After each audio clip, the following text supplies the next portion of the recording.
Hey guys, it's Heather. Welcome back to my channel. Today's video is going to be all about how I budget for Christmas and how to avoid going into debt and overspending this Christmas. So my number one tip is to set a budget and stick to it. I know this can be really hard to do, but on a whole, look at the funds that you have available to spend for Christmas. So what I typically do is I'll break it down. I have one child, so I'll say, okay, I'm gonna spend X amount of dollars for her and that's it. And I'll literally write out and plan out each thing that we're planning on getting her and what that's gonna cost. And then the next thing that I do is go through and write down every single person on my list. And then next to their name, I'll write what the budget is for that person. So it's nothing crazy, it's just a simple list, just like this. I write out the person's name and then next to it, I write the amount that I'm gonna spend on that person. This is a really good way to hold yourself accountable and make sure that you're not overspending. I know it can be really hard to budget and to really track your spending because things are really busy during this time of year and you may be doing good and then, a few days before Christmas, you feel like you didn't spend enough, or what if I just get my child or so-and-so one more thing, and then boom, you're back to square one and you're overspending. A lot of this just comes down to willpower and just talking to yourself and saying, okay, I'm not gonna overspend. So my next tip number 2, follows along with this, and that is communicate your plan and set realistic expectations. So you wanna be speaking to, your spouse or whoever else that you share funds with, and you wanna share with them, okay, this is the budget, you guys agree to the budget, this is what we're gonna spend, and then use that other person to hold you accountable for your spending.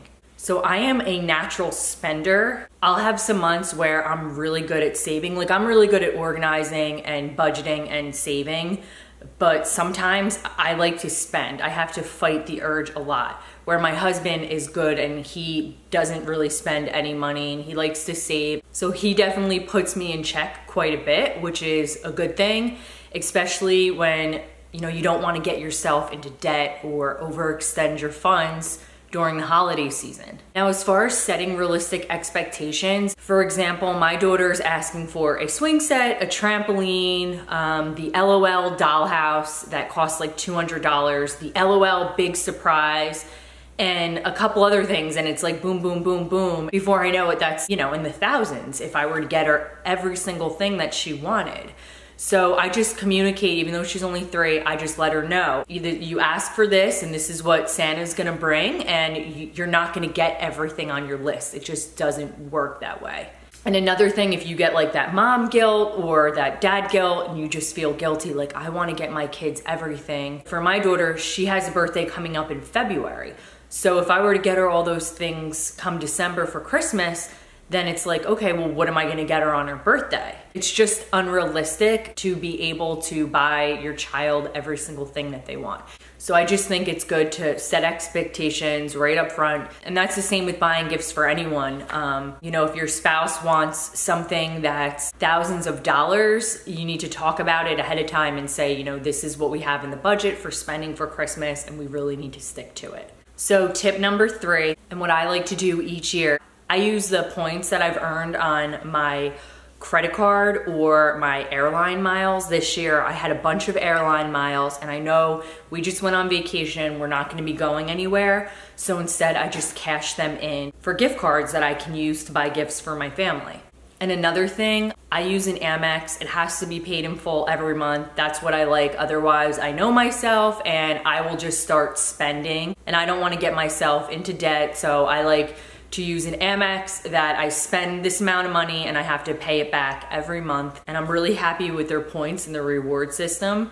So I'll save up all my points for the entire year. Then I use them for gift cards so I can buy gifts as well. Tip number 4 is to stop the comparisons. What's right for you and your family is not gonna be right for someone else, and vice versa.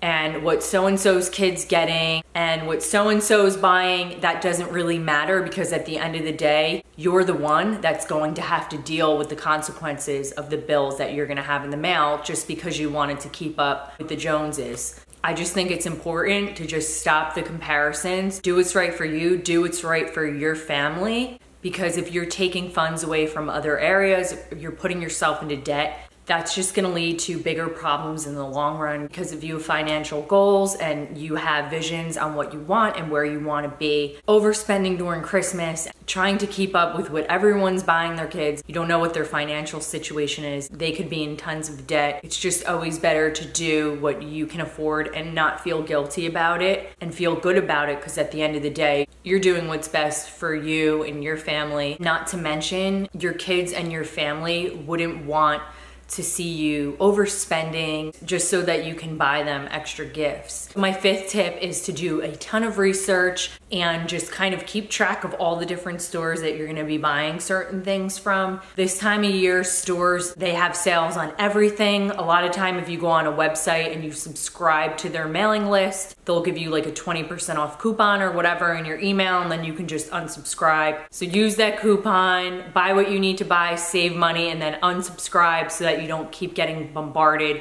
with the site and you get tempted to overspend, which I know that I do. So I always make sure that I unsubscribe to all of my email lists with anything that's gonna tempt me. If you just Google in your phone and you just type in, like for me, I'm looking at trampolines. If I were to just type in trampolines and go to the little shopping tab on my phone, it would give me a list of where I could buy them. I could filter down by exactly what I'm looking for, how much I want to spend, how big, down to the color. It'll show me which stores have trampolines available that meet those specifications, and it will show me my cheapest option. So I like to do that as well. And another thing that's awesome is Ebates. Like right now, Ebates has Walmart. I'm not sure if they still have it today, but as of last night, they had Walmart at 12% cash back. If you don't have Ebates, you need to sign up. I will link to the site below so that you can check it out. But if you're shopping online, you need to be using Ebates, because think about it, you're getting % cash back and they pay you out quarterly. So quarterly, I'll get like a direct deposit into my bank account for the cash that I got back from the purchases that I made. It's funny because sometimes I will forget to use Ebates. I have the Ebates app right on my phone, so it's so easy to get to. But I was buying, I think Bed Bath & Beyond was at like 8 or 9%, and I was buying like the pull down shades that are like 70 bucks a pop, and I needed to buy 6 of them.